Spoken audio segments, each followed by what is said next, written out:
साथियों, tally chapter 40 की solved assignment की शुरुआत करते हैं। टैली चैप्टर 40 में मैंने आपको फॉरेक्स गेन फॉरेक्स लॉस के बारे में बताया। जब करेंसी मल्टी करेंसी में इस्तेमाल की जाए और उसके रेट ऑफ एक्सचेंज में बदलाव होता है, डॉलर की कीमत वैल्यू कम या ज़्यादा होती है, तो ऐसी अवस्था में हमें फॉरेक्स गेन लॉस होता है। मैंने उसी को आपको एक्सप्लेन किया है। अब आगे चलते हैं और सॉल्यूशन शुरू करते हैं। चैप्टर 39 की असाइनमेंट का सॉल्यूशन आपको यहाँ मिल जाएगा और चैप्टर 40 को शुरू कर देते हैं। हमेशा की तरह क्वेश्चन 1.1 से शुरू करेंगे। स्टेट ट्रू और false, forex gain adjustment entry will be in journal voucher. तो हम सभी इस बात को अच्छे से समझ चुके हैं साथियों कि हर तरीके की एडजस्टमेंट के लिए हमें जेवी जनरल वाउचर का प्रयोग करना होता है साथियों। तो इस बार फॉरेक्स गेन में भी मैंने आपके लिए जेवी वाउचर का ही प्रयोग किया है। हाँ, उसको थोड़ा मुझे ऑल्टर करना पड़ा ताकि मैं फॉरेक्स गेन के लिए ऑप्शन चूज कर पाऊँ। अब ये हमारा ट्रू हो गया 1.2।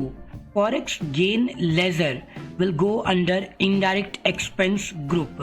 साथियों, ये फॉल्स हो जाएगा। गेन का मतलब लाभ होना, प्रॉफिट होना, इनकम होना, तो इसका ledger under group indirect income होना चाहिए। 1.3 We must create a class for forex gain in JV type।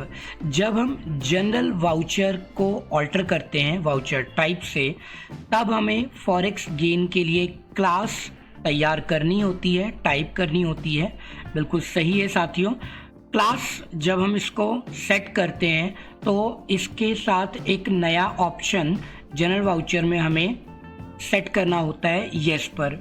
आपको चैप्टर में मैंने दिखाया भी था कि क्लास टाइप करते ही वहाँ जनरल वाउचर हमसे कंफर्म करता है कि क्या आपको फॉरेक्स गेन के लिए क्लास बनानी है। हम उसे यस करके आगे बढ़ते हैं। 1.4 डॉलर वैल्यू डिक्रीज्ड। अब क्या हुआ कि इसमें आपने कस्टमर को गुड्स सेल किया, अब उसका प्राइस आपने $10 रखा और $1 की वैल्यू फॉर एग्जांपल 75 रुपीज़ है, तो कस्टमर आपको $10 की पेमेंट करेगा। लेकिन जिस मंथ वो पेमेंट कर रहे हैं उस मंथ में डॉलर की वैल्यू डाउन हो गई, डिक्रीज्ड हो गई, तो क्या अब वो आपको $10 की बजाय $9 पे करेगा, $8 पे करेगा? नहीं साथियों, उनका बिल अमाउंट तो $10 ही हमेशा रहेगा, उन्हें उतना ही देना है। ये तो बदलाव रेट ऑफ एक्सचेंज में होता है, आपको या कस्टमर को इसे करने की आवश्यकता नहीं होती है। उन्हें बिल्ड अमाउंट ही पे करना है, वो इंडियन रुपीस में हो या फॉरेन करेंसी डॉलर में होगा। 1.5 We can increase or decrease the rate of exchange of any currency।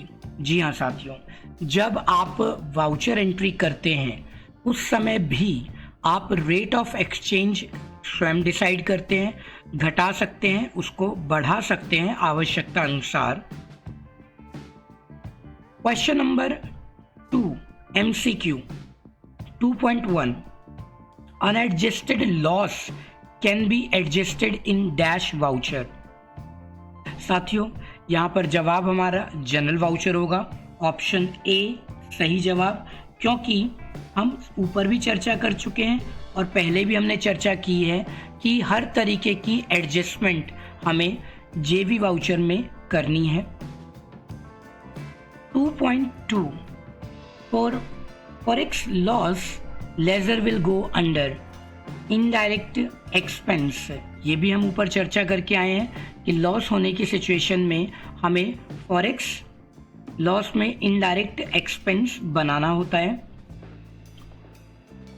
2.3 Where will you go to create a new class of any voucher.